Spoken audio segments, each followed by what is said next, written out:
Three, two, one. All right, what's going on, you guys? We have an episode here. Has been a long time coming. We have two entrepreneurs in the room, and we have a. This is called Game Time. And what Game Time is designed to do is to give you some tips that you can use in the moment. Right? This is like that play, like games on the line. You got to make a decision. This is Game Time, and we have somebody here today. Who do we have today? TS with TS Design Studio, buddy. All right, we got TS Design Studios, and he has been in the game for a long time. We're gonna have some real conversations about stuff you can do right now. So without further ado, TS, it's tax time. Tax time this is always, to me, a very profitable time, but at the same time, with new entrepreneurs, I have to make some ethical decisions and honest decisions to the entrepreneur. So you talking about tax time? So if I got a 9 to 5 and I'm not an entrepreneur, this message is not for them. Unless they want to transition over. How do they know they want to transition over? Like if I'm gonna have a 9 to 5 and I got my taxes, how do I know this the time to do it? How do I know that? Well, for one, a lot of people get a nice refund. And then for a lot of people who probably had a side, entrepreneur endeavor that they've been doing, it's probably been a second income coming in, but it's been part-time because their full-time is taking up the majority of their day. Usually when they get a lump sum, they have the option to expand that second stream. Now, the thing is, when you come to see somebody like me or get into some advertising, things like that, a lot of times, I'll give you an example. Okay. You come, say we do your advertising and everything for you with the budget that you have, and then within a year, 6 months to a year, your revenue doubles for whatever the second stream was giving you. Mm-hmm. With that can consume a lot of your time. Sometimes it can consume, especially if you're in a service business, it can consume a lot of your time. Now you got to make a decision about your full-time job because you can't let that slack. So see what I'm saying? So these are real life. These are real life decisions. But you'd invested this money and it's paying off for you, but it hasn't given you the stability and the security as that 9 to 5. Because entrepreneurship, that can be just your winning season. We talking about Game Time. A lot of entrepreneurs, you have winning seasons. So and you haven't been an entrepreneur long enough to know how to manage it, know what your peak times is, when your lows are, and that full-time job, that's consistent. So you just gave us a whole lot. Let me unpack that for people at home. So you saying if I have a side business and then I get my refund check and I say, you know what, I'm finna put money into this so I can expand it. But I don't have enough information to know how much to expand, what this is going to cost me. I don't know that. So if I'm in that boat like I was going to expand, I don't know what should I do if I'm in that boat? I want to take my tax refund money and throw it into this. Should I just call you? What should I do? So because when I started growing in the business, what's really helped me expand my business, I would say if you're young, have that job and you want to expand, I would invest in mentorship and some coaching. Mentorship. So I hear a lot of that because I do coaching with people and they always ask me, so the clients I coach them and I've had them for years, right?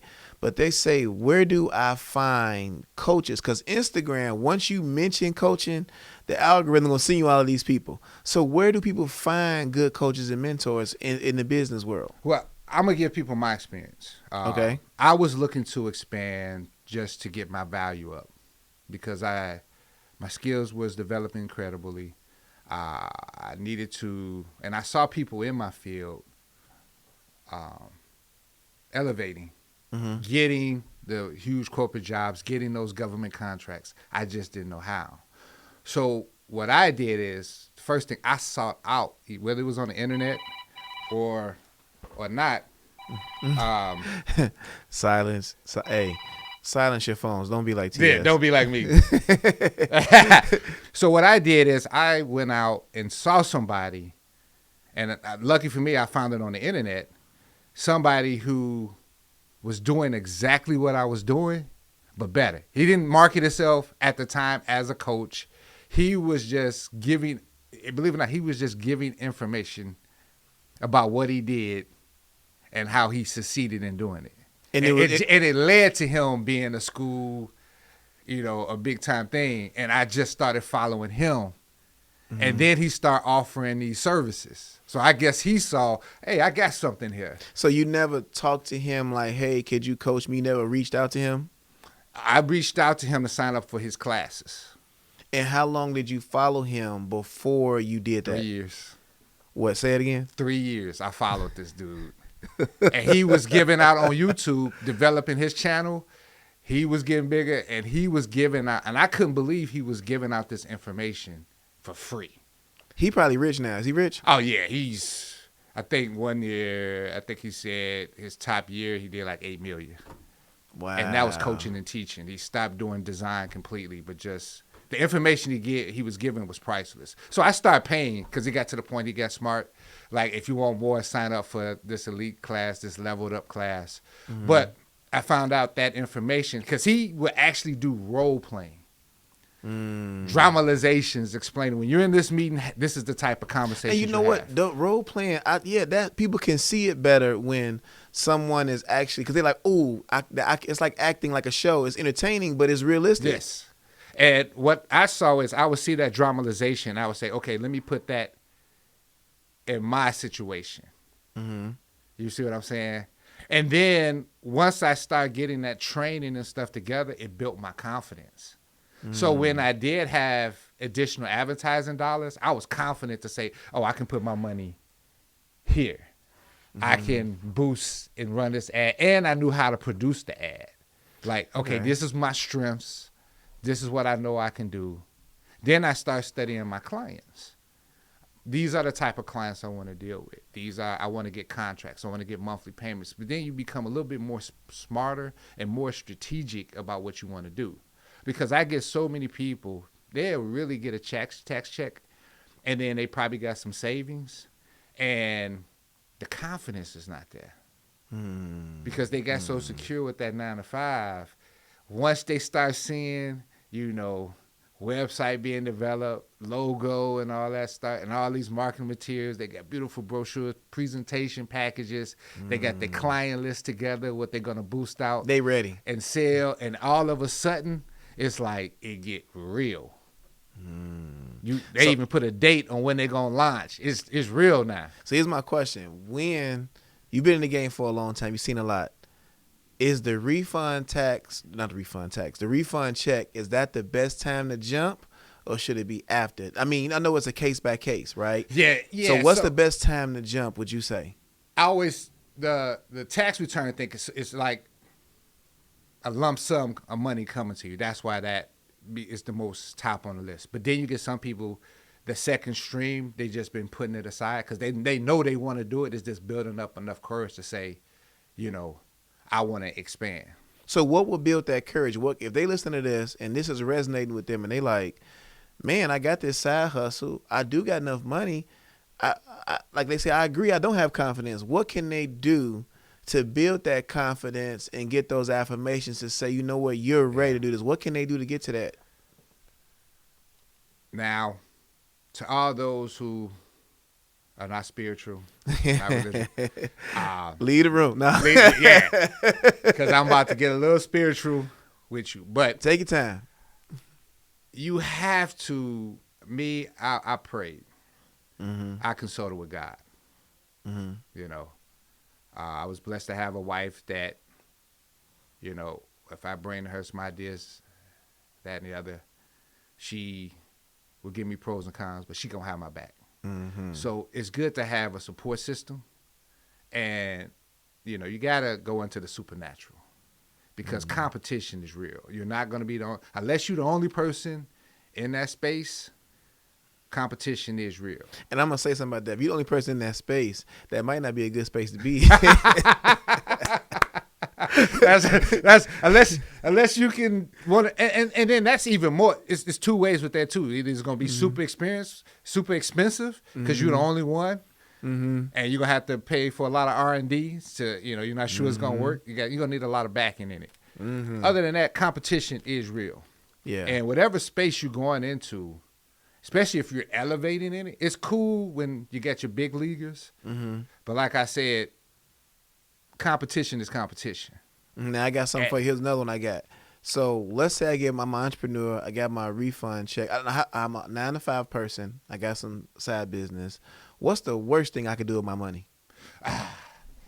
Is, and I've seen this happen a lot, and that's an excellent question. Mm-hmm. Thinking because somebody else did it a certain way is going to work for you. Like a lot of people will look at their competitor and want to copy, step by step what their competitor did. And that's where the spiritual thing come in at. That's their brand. People following them, and they did what worked for them. All the things that went wrong, all their failures, all that, they learned from them, and they just built on it and made things better. I get people come to me like, no, can we do it? No, I need you to do it just like this. For one, that's unethical, and you can go into some trademarking.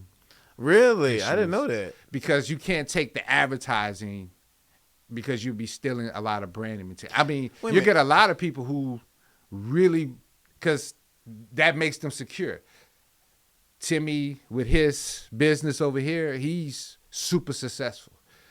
And if I need to be like him or elevate higher than him. So I know what he did works. He proven that it works. Hold on, I'm going to stop you right there. It's a company called Great Value. And they make bootleg cereal and stuff. So, like, the running joke, like, oh, you the Great Value version. So instead of Cheerios, it's like Cheery Circles or something. Yeah. So how can they get away with copying people? Well, a lot of times that corporate brand is invested in that low budget brand. Really? Yeah. So they in line branding, us, y'all. and Wow. that's time for another episode in branding. A lot of time, if you are a well-known brand, especially a luxury brand, you would never attach yourself to a cheaper brand. Never put your name. That's why you got Polo, then you got Calvin Klein. Wait a minute, Calvin Klein cheap? No. Oh. They would never put that's why they got a subsidiary brand. Oh, it's a different. That's why it's like just Polo, but then you got your Calvin Klein. They can price it a little bit higher, but then they need a lower brand that they can, push out there. Okay, I know you said brand of the episode, but you have to watch the next one. But the question I'm gonna ask is, don't get me wrong. With cereal and stuff like that, some things that people just buy because it's cheap. Yeah. And like I said, everybody can't afford super luxury brands. I guarantee if you get in deep with a lot of these luxury brands, you'll be surprised how many generic brands that they're signed on to that you don't even know about. Well, that's what I was gonna ask you. So when you're talking about people in their companies, how can a person know if they're a luxury brand or a cheap brand? Like, because if you so close to it, you don't know what your brand is. Yeah. So do you ever do assessments like, hey, man, you might as well be a value? Do you assess the brands? Now, here's the thing. Luxury brands take time because you got to build a reputation because people are buying into your reputation as opposed to just the quality. Like, you can have a quality product, but to get it at that price point that people are buying into that culture of the brand, that lifestyle of the brand. Like, Apple created a whole community around technology. They got a whole ecosystem that's top. Like, we're top. That's how they sold it. And they did it for many years. They never deviated. Yeah. You would never see Apple computer at the same price as a regular HP, because remember, Windows is just a software. Right. They don't care what you put it on. Apple is a piece of hardware that has software. They have a whole ecosystem of products that they control. And the value comes from, we are the luxury product in technology. We were the first. Hold on. Get this back on. It's still rolling. Okay. It cuts off at the time. That's how I always kind of know because we had 15 minutes. Gotcha. But I'm gonna say that part again. We just said. All right. So Apple tapped into the residential, the consumer market, the first time in technology. They made a PC for the consumer. It was the first. Other than that, you had IBM and these other big tech companies, but those were business corporate technologies. It wasn't offered to the consumer. But Apple brought it in, and they kept creating and building on that. And then you got somebody like Steve Jobs. When they brought him back, he came with these, and innovation, when you talk about technology too, and your idea behind it, plays an excellent part. And here's something for another podcast we do, but my biggest thing is nothing more valuable than a solution to a problem. Solution to a problem. So let me ask you this. So along the lines where we were talking about tax time, entrepreneurs, branding, all this stuff is kind of related. If you feel like during tax time, you got your money back, and you say, you know what, I think I'm a luxury brand. What should a person who thinks they want to be a luxury brand do with their tax dollars? Since you're saying it takes time. That should be just an investment. Because a luxury brand, you need a tribe of people. For one, you got to put a price point on it, starting price point on it. Mm-hmm. And think about it. The value of like Louis Vuitton and all that is based on somebody buying it at that price point. Once somebody buys it at that price point, now you can say you got proof and evidence. I sold this bag for $10,000. Who's gonna put a product out there and and hope somebody will do it? Because some type people go in and say, "Oh, I want to be a luxury brand," and they'll put a high value on something, but they didn't do anything to convince people. Because remember, with a luxury brand, you're buying a lifestyle. Mm-hmm. This is what the rich and the successful, this is what they buy. So I got another one for you. Another case study. This is a real case study. You aware of this? Kanye West. Mm-hmm. He did the Yeezy.com, and then he on the Super Bowl, $20, everything, right? My son just told me last night he still ain't got his stuff. It was an email saying this and that. So would you consider him a luxury brand? Kanye is what we call a personal brand. Okay. And a personal brand, because of social media, is really blown up. His influence, his impact on society, everything, and he has a whole generation that follows him. Mm-hmm. So he can influence. He can move different. Him and Elon Musk has kind of got that vibe. Mm-hmm. Things move because of their name. Yeah. And I'll give you another example of how strong when you get into tap into personal brands, and it worth a lot when, as you know, Diddy's going through a little bit of stuff. Oh yeah. And so his personal name is attached to a lot of his investments. So you see in the media, Diddy signing off Revoke, Diddy signing off this, because his name is so high in influence on the stuff that he does. In order for it to continue to generate at that value, he has to release himself from it. The problem with that is how do you substitute it? Because he was the one pulling the value. Yeah, so that's another. This is the last question, because y'all gotta watch that episode. Y'all trying to get all that stuff. How do you? Because that sounds like the move to develop the personal brand. Because if you do the personal brand, it goes. So how? If I got my tax money, that's how we started, and I want to be a personal brand. What should I use my tax dollars to invest my personal brand? What should I do? Okay, first we said some more research and some coaching. Get with somebody who has a personal brand. Ah, okay. And do not be afraid. I'm telling you, do not be afraid to go to somebody successful and say, "Hey, I got $1,000. Can I just pick your brain for 1 or 2 days?" Mm-hmm. Think about that.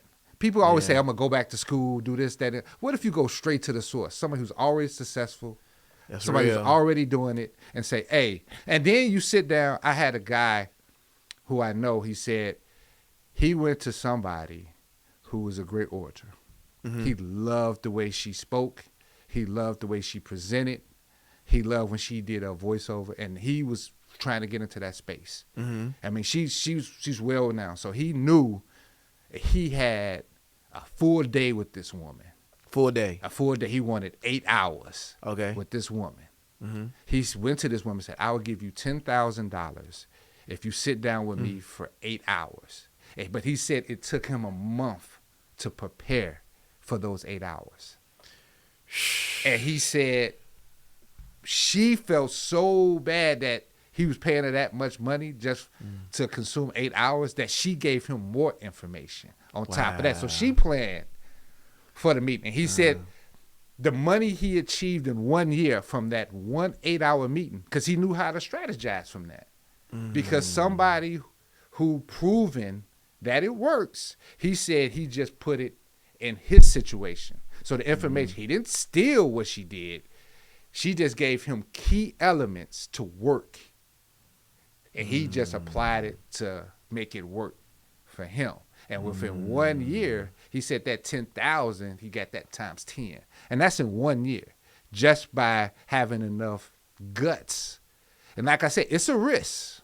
So whenever you're trying to get into high end, because if high end was easy, everybody would do it. Everybody would do it. So you have to take the risk. And with it's your tax money. I know you can be paying off other bills. I know that's a huge decision you need to make, and so forth. But at some point, you have to believe in yourself, have faith. Faith is like going back to the spiritual thing again. Faith is key. You got to tap everything. You got to tap into that supernatural, because it's super scary. Because at the one end, if it don't work, those bills you probably was planning on paying with that return money, if you don't get a return on your advertising or branding investment, at some point, you just doubled your bills. Yeah, and I think that some people, they want a guaranteed thing. And that's one thing I only can teach you how to cope with a risk, because you're going to fail. Absolutely. And failure doesn't mean the end. I always tell people, only fail, but make sure you don't want to fail that you can't recover. So fail, but get to the point that you know you can recover. And that means mentally, financially, and spiritually. And I would say, to tie this all together, to wrap this up, if people like what they're hearing, and they're like, man, this guy got something going on, how would you want them to engage you? Like, okay, I like that. Can I pick his brain? Can I pay for his time? Are you in the market for that? Are you looking busy? How does it work? Sit down with people. I'm very direct. I'm going to tell you, I'm not going to, because one thing I can't stand is time vampires, and that's for another episode. But don't be a time vampire. Come in knowing that it's going to be an investment. You're going to have to take a risk, and you're going to have to spend a little money. And what I mean by that is never make your first, this is a rule, never go in that finances, like how much it's going to cost, deter you from reaching your goal. One of my mentors, who's actually my partner in business, Eric E. Smooth Miller, one of the greatest things he ever told me, he said, never look at the expense. Always look at your goal. So if your goal is to get to $1 million, focus on that $1 million. Because if your expenses are just $250, that $250 is not a lot, not that much money, because your goal is $1 million. You know what I'm saying? Yeah. So that 250 don't sound like a lot because you're focused on that $1 million.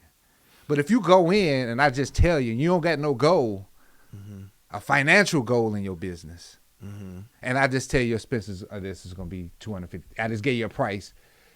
All your expenses say, that's going to be 250,000. You'll be like, oh. It's going to hit because you you in had the nothing to chest. tie to. Yeah. So 250 is like, oh man, what am I going to spend the money? Now you're nervous. And I think on my end of it, how I connect with what you're talking about is when I coach people, I'm good at developing culture and teams. So a lot of the entrepreneurs, they'll see it and it's just them and the thing. And then when they expand, it's hard for them to work with other people. Yeah. So like they got the skill set, the drive, but they can't talk to people. They can't work with folks, and they fall on top of themselves. Wow, that's good. So I feel like I have coached for my nonprofit for 8 years, and before that I've built some super teams where people feel respected and can be their best self. So when an entrepreneur comes to me, I have them dig deep to understand, like you said, the fear and the why and the who, and being vulnerable. You're not good with money. You might need this. You creative, do this, because these solopreneurs do it all. And when they do it all, it's no room for help. Yep.